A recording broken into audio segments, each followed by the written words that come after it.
Ako si Kuan, Technical Sergeant Ronilo Eninoria. Ah, may kukwento ko lang po yung karanasan ko nung ng Zamboanga Seeds year 2013. Una noon, galing ako sa detachment sa Basilan, sa Ongkayapukan. Schedule ko noon, arinar, uwi ako ng bahay. Nung Pitsa-utso na September. Pagdating doon sa bahay, siyempre yung wife ko, nagluluto, pagkain, nagluluto ng ulam para sa hapunan. Kasi medyo hapon na ako nakarating noon. Nung time na yon, saya. Tapos, dobling saya pa kasi may dala ako na chicken noon sa RCA namin. Nung time na yon, masaya kami sa mga kasama ng mga anak ko. Hanggang sa pagdating ng madaling araw, tinawagan yung wife ko nung classmate niya. Yung tumawag sa kanya na taga Zamboanga din, tumawag sa kanya. Si PNP man yung asawa ko. Ang tanong, alam mo na ba yung nangyari sa Pueblo? Sabi ng asawa ko, bakit? Nagkagira na ni. Nagkagira na daw. Sabi naman ng asawa ko sa akin, naggira na daw sa Zamboanga. Sabi ko, imposible mangyari yan. Kalaki-laki ng city, mangyari na may gera. Hindi ako maniwala noon na may nangyari na talaga pala. Pero, hindi nagtagal, tumawag sa akin yung first sergeant ko. Tinawagan ako na, Nor, mag-report ka ngayon sa Malagutay. Sige, kailangan ka. So tayo naman na sundalo, kahit na nakauwi tayo sa bahay, kung tinawag tayo ng tungkulin, kailangan nating mag-responde. Kailangan natin na magsilbisyo sa bayan. Siyempre, pinunumpaan natin yan eh. So ang nangyari, nagmotor ako. Ang dala-dala ko lang is tanker suit. Tapos nakatsinelas ako. Pagdating ko doon sa Malagutay, agad-agad dinala na ako doon sa area. Pinalitan ko yung isang gunner doon na bagong PFC. Wala pa man siyang experience na hindi pa masyadong alam. So nung time na yon, ako yung sumampa sa gun. So 3 kami doon sa vehicle na yon. Unang araw, hindi pa masyadong nagkukommotion, wala pa masyadong kwan. Hanggang sa pangalawang araw, may putok na nangyari. Dinala na kami ng ang kasama ko noon talaga yung LRC. Dumating din sila galing sa Basilan. Hanggang sa hindi na kami pinakawalan. 2 lang kami na simba noon. Sama-sama kami. Makalabas lang kami doon sa Zamboanga Seeds pag flat na yung gulong. Lalabas kami magpalit ng gulong. Kasi natatamaan yung gulong namin. Tapos magkuha na naman kami ng bala. Kasi mag-diskarga kami ng mga empty shell. Tapos magdala na naman kami ng bagong bala. Hanggang sa dumating yung isang maliit na asset natin, yung Mayon. Yung 76mm cannon. Noong time na yon, kasama na namin hanggang sa hindi na kami pinakawalan ng LRC. Kung saan sila pupunta, sama-sama kami. Hanggang sa lumipat kami ng area. Doon sa may pinaka-last space, yung bugok. Bugok ang tawag doon. Umikot kami. Doon ko talaga na kuan yung na-pressure ako doon sa bugok kasi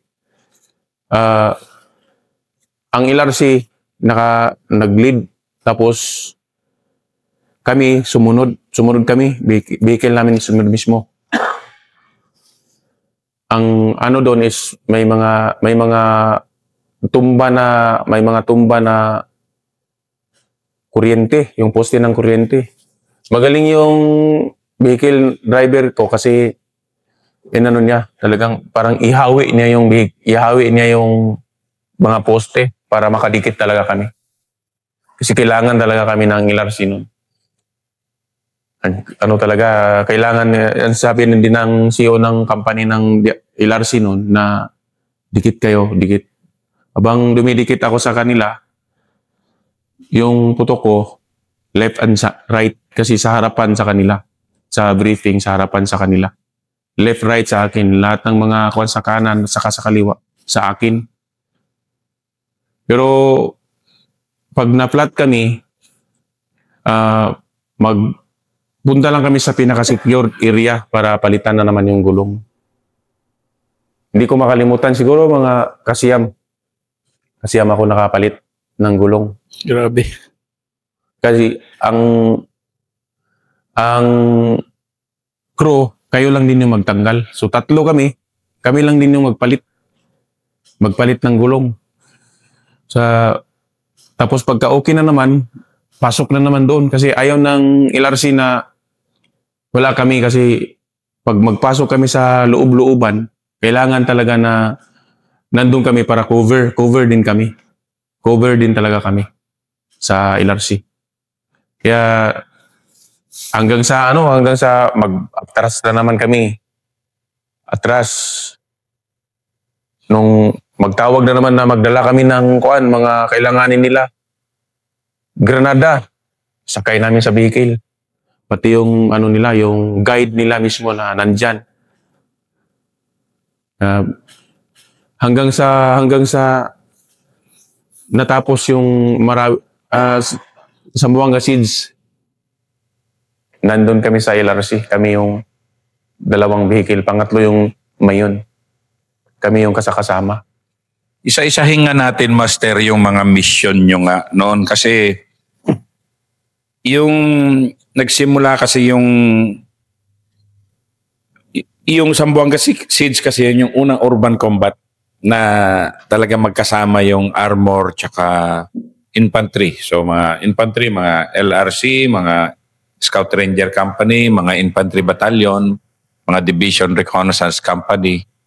Yan yung first talaga na major talaga na malakihan. Parang practice yan ng Marawi. Sa totoo lang eh. Yeah. Sige nga, ikwento mo nga yung mo nun ng nakasabay mo na yung mga ibang batalyon sa Basilan. Pero hindi nga syudad eh. Gaano ka iba yung nung unang araw mo lang bagbagan sa syudad? At gaano ka nanibago rin sa bagbagan sa Zamboanga? Sa Zamboanga Seeds, medyo limit yung kasi building, sir. Limit siya, sir, kasi ang iniwasan ko, may trupa din sa area na yan. Kasi nakamonitor kami sa radyo. Dapat hindi kami maglagpas. Tapos, ang nangyari kasi doon, sir, paikutan namin yung area na yon, yung Barbara. Mas maliit siya kaysa Marawi kasi na area eh, di ba? Sir. Kaya limit yung pagpapaputok. Kasi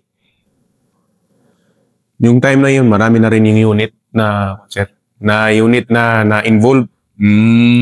Maraming unit na involved nung time na yun na kasagsagan na kasi marami naman dumating, sir. Isa pa na inano ko doon, yung kapatid ko nasa ground. Ganon. Kasi nasa 9 Infantry Division siya. Dumating sila. So inaalala ko, nag-text sa akin, na nandito kami sa area na to. Kaya niisip ko rin ba na yung minimize lang din yung puto ko kung saan lang yung utos ng CEO ng kung saan kami na opcon, doon lang din yung ko. Pag okay na, hindi ako masyadong Wawasiwas talaga. wawasiwas talaga. Pag sinabi na ganito, kasi may mga kalaban dyan, yun yung bagbagan, isi-search na ng LRC. Ano naman yung feeling mo nung una ka ma-opcon sa LRC kasi sila yung mga trained natin na counter-terrorist, pang-urban combat na operators, and then ikaw yung ma-opcon sa kanila. May opcon meaning operational control. Ibig sabihin, at your service, parang ano mo sila, kung anong kailangan nila, anong mission nila, nandun ka, di ba? Sir. Anong feeling mo naman noon na una kang mapasok sa LRC?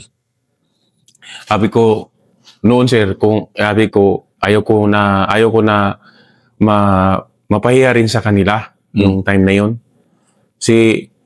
Yung mga yun, kilala ko na rin sila kasi kalaro ko ng basketball sa Basilan.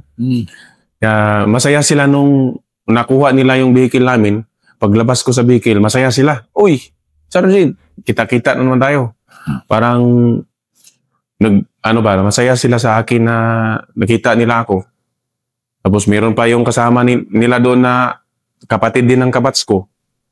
So, nandun na-feel ko yung trust nila sa akin na okay. Tapos, siyempre, rin sila sa akin na i-guide nila yung vehicle namin. Wala talagang iwanan. Pag nag-rescue kami ng madaling araw, sir, pag extricate namin, nandun talaga sila. Na gwardiyahan yung pag-extricate mo? Yes, sir. Baka para di ka masingitan? Sir. Example nga yung una mong pinakamahirap na pag-extricate? Pagpunta namin sa Eskinita, sir, may hirap mag-atras kasi paliko. Mabangga, madilim. Dilim. Tapos, bawal ang ilaw. Kasi, siyempre, may mga NVG man sila, sir. Bawal ang ilaw.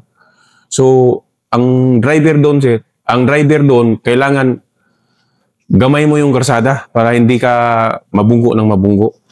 Magaling din yung driver ko at kaya niyang malayo man yung i-extricate namin. Kasi may kinukuha kami doon. Malayo. Hindi pwedeng mag-backing. Kaya maliit lang talaga.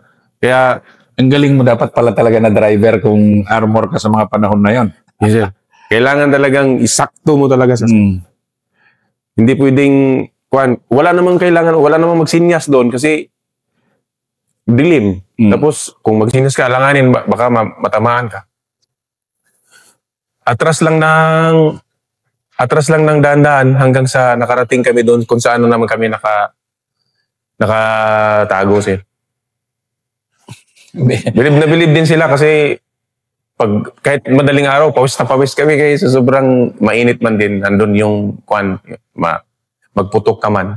Mag-init man yung bala sa pulbura, mag-init siya. Mag-init sa katawan ba? Anong feeling mo yung una mo na rescue doon, sir? One, sir, naawa ko. Kasi bali yung hita niya.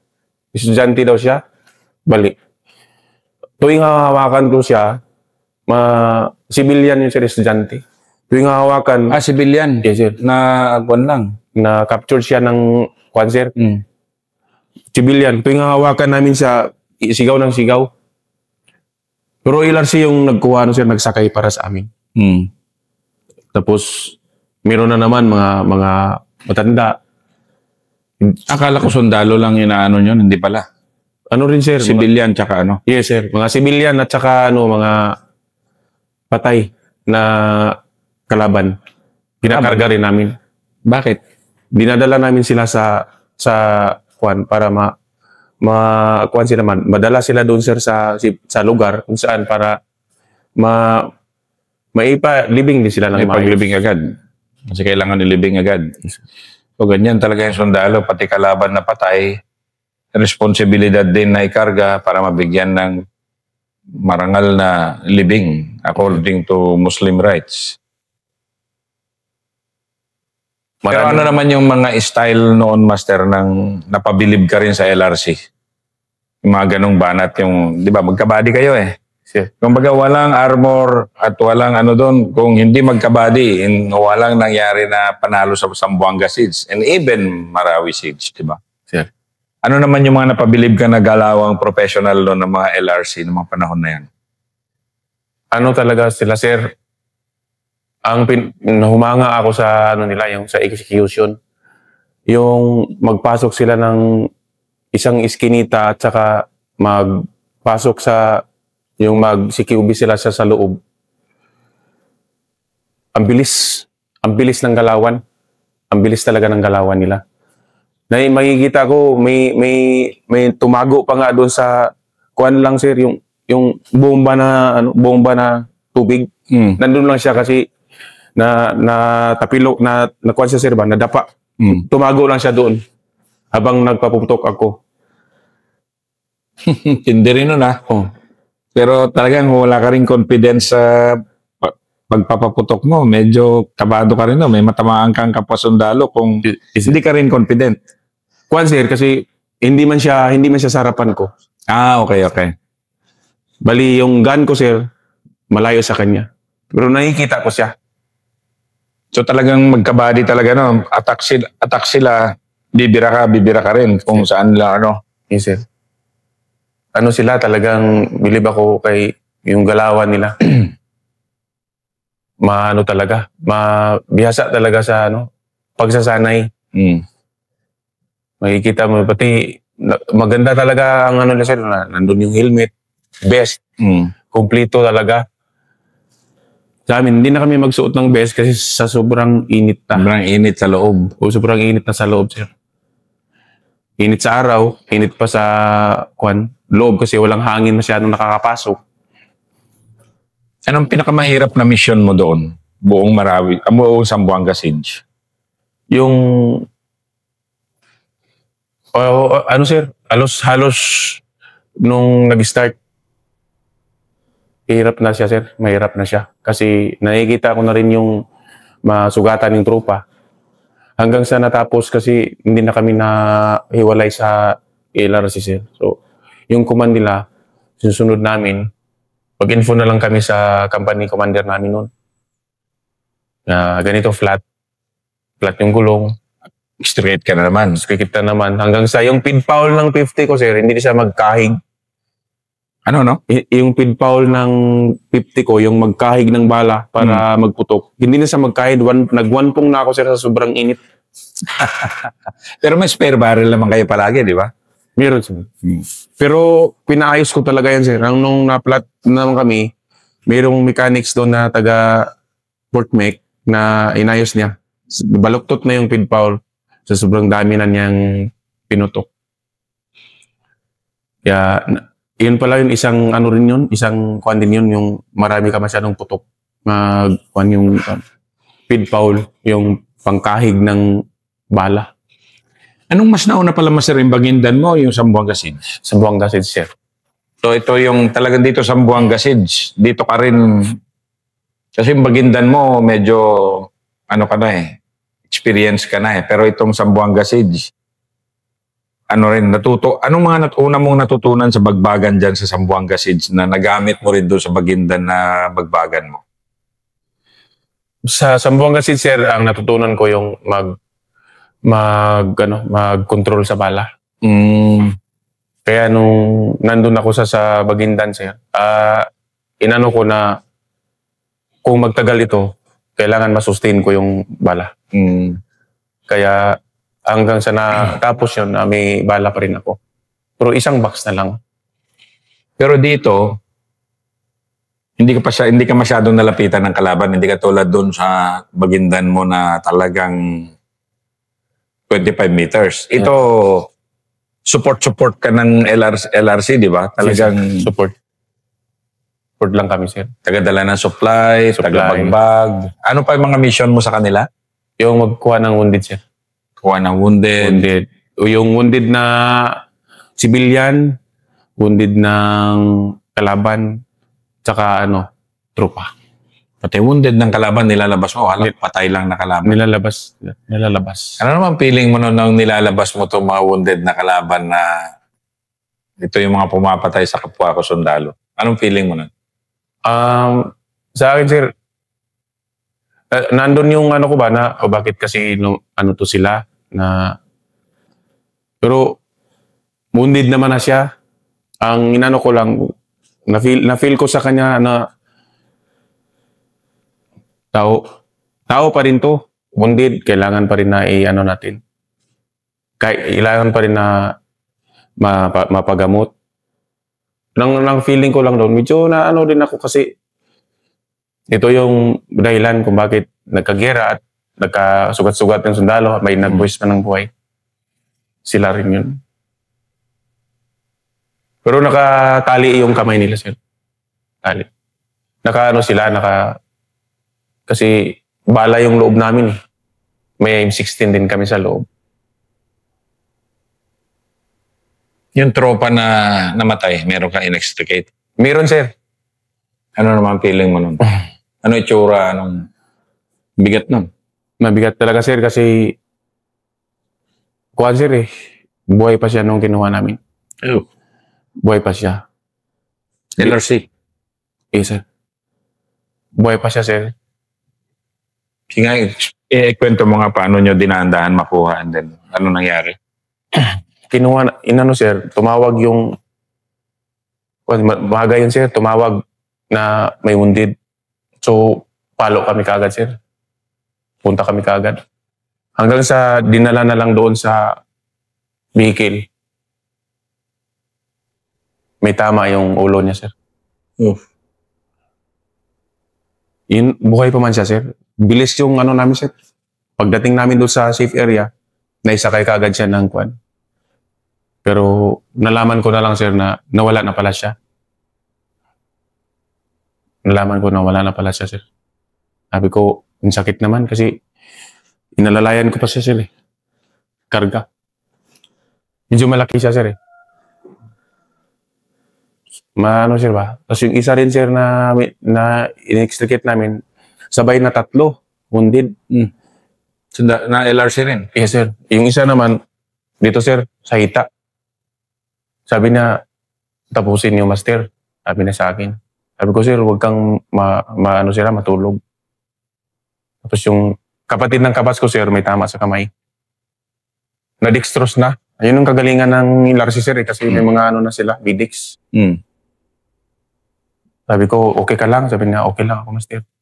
Pagdating dun sa area, sir, naglalakad, okay pa naman. Pero yung nakita, sir, nakakon siya, na yung street, sir, okay naman, sir. Pagkatapos ng gera, sir, dinalaw ko na kaagad siya sa West Mincom, pero retro-evac na pala siya. Kasi, ano siya, sir, yung parang close na rin kami ba? Lagi na lang kami nagbabanggaan sa basketball noon, dun sa Basilan, tapos nagkita sa Zamboanga. Kilala niya ako, kilala ko rin siya. Talagang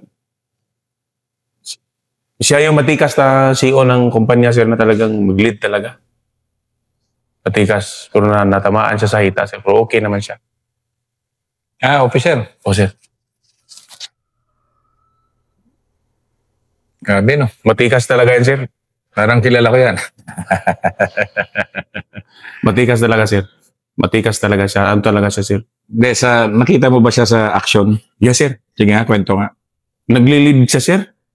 Naglilid siya sa, yung nandun na kami sa Bugok. Naglilid siya. Sino ulit to? Si Captain Liwanag, sir. Si Carl? Yes, sir. Kapwa ko West Pointer yan si Carl, eh. Captain Liwanag. Si Carl Liwanag.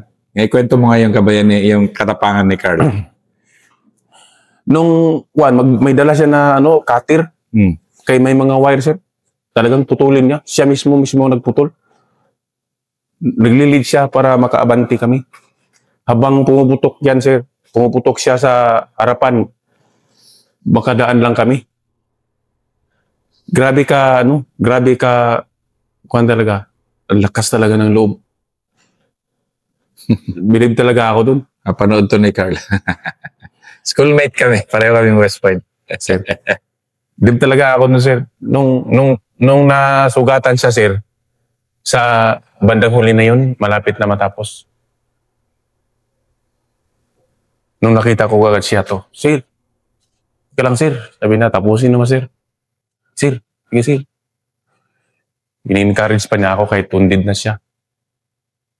Paano kaya in-encourage? Sabi na, kaya nyo. Tapusin niyo yan, sir.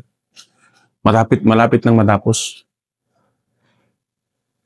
Kaya niyo yan. Minumutubit pa niya ako, sir. Sabi ko, grabe naman kakuan to. Kahit na may sugat. Yung dugo nandun pa rin yung tapang, sir. Bilib talaga ako dun. Kaya sabik ako na madalaw sa hospital nung time na yun after ng kuan. Nagpaalam ako kaagad na puntahan ko sa hospital. Nagdala pa ako ng lakatan na saging, sir. Isang piling para ibigay ko. Wala na. Ngayon na punta na pala siya sa na-retro back. Sabi ko, sayang naman. Maano ko lang sana si sir na, sir, tayo yun. Sana mapanood to ni Carl. Nasa JSOG na siya. JSOG siya. Ano, na, sir? Sa Marawi, nagpakita rin ng tama si Carl. Matindi rin. Bilib ako doon, sir, sa tapang na yan ni sir. Yung mga NCOs niya, kanino ka napabilib? Yung isko, sir, yung isko. Isko yung palayaw. Nakalimutan ko yung full name niya, sir, pero... Ano rin ang galawan niya? Pinahiram pa niya ako noon ng, sir, ng pang-snipe niya. Ano siya? Assaulter, pati sniper. Maano talaga. Sabi ko, walang galos talaga to. Bilib ako doon, sir. Maliit siya, pero... Maliit siya, sir, pero talagang lahat ng punta namin, nandun siya. Yun, hindi ko makakalimutan. 86 ang serial number, sir. Maano siya. Bilib talaga ako. Pinapakwento ko to sa'yo kasi habang naghahanda tayo ng laban ng mga kasakupin daw tayo ng mga dayuhan. Ganyan-ganyan ngayon, di ba? Pwede. Pero matibay talaga yung sundalong Pilipino, no? Kaya ako pinapakwento sa'yo Yes, kung mga to. Kasi kung may nanonood ba dito ng mga foreigner ngayon, panood nyo itong mga war story na to, iba lumaban yung sundalong Pilipino. Sa totoo lang. Yes, sir. Isa ka doon. Yung nga, sabi mo nga, nakachinelas ka nga lang, Bo. Sa Buanga Seeds, dahil RNR ka man. Wala man sundalo nagdadala ng combat boots sa RNR. Pero pag tinawag, bagbag. Diba? Buong gear lang talaga yun, sir. Ako, nakachinelas lang ako. Anong kaligayahan mo, Master, na technical sergeant ka na isa ka dito sa hinahangaan dito sa Pipnec Battalion? Nandito tayo ngayon sa Maygo, Lanao del Norte. Nadaanan mo yung mga mabibigat na yon. May mga sumusunod sa'yo ng mga kabataan ngayon, di ba na? Anong pinapayo mo sa mga bata ngayon na sundalo na sumusunod sa'yo dito sa Armor? Minumutibit ko lang sila lagi, sir, lalo na sa pag nailagay sila sa mga vehicle. More on vehicle ako, sir. Kung alagaan nyo yung asset, kasi ipaglaban ka niyan. Ipaglaban ka talaga niyan. Tapos, kung sa kuwan naman, sir, dapat ayusin yung serbisyo. Sumunod lang. Wala namang nawawala. Sumunod lang talaga, tapos mag-ipon. Ako, sir, isa rin ako sa NCO Council.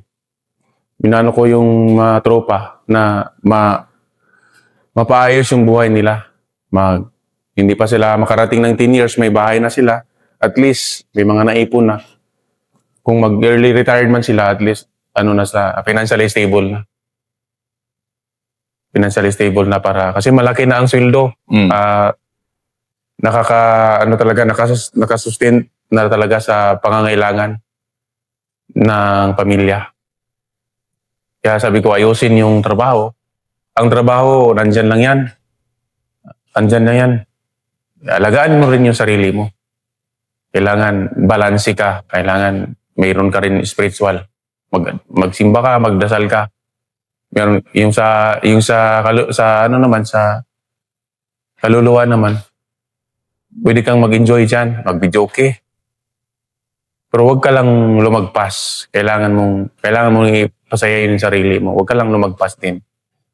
Sa trabaho, kung anong inuutos sa mga seniors, lalo na sa tasking sa trabaho lang tayo. Matapos man din ang trabaho. Kung hindi matapos ngayon, hindi pagpabukas. Ang inano ko lang sa tropa na lagi ingatan ang serbisyo. Iwasan na magkakaso. Iwasan din ang bisyo. Pwede mong gawing bisyo ang tumawag sa pamilya. Ganun lang yung sa akin, sir, na kasi yung pamilya ko, lagi ko yung kinukontak. Messenger at saka sa number. Isa-isa. Para mamonitor ko sila lagi. Yan ang professional na sundalo. Yan ang mapagmahal na tatay. And yan ang kalidad ng senior NCO sa Philippine Army. And lalo na dito sa Armor Division. Master, maraming salamat. Sir, salamat, sir.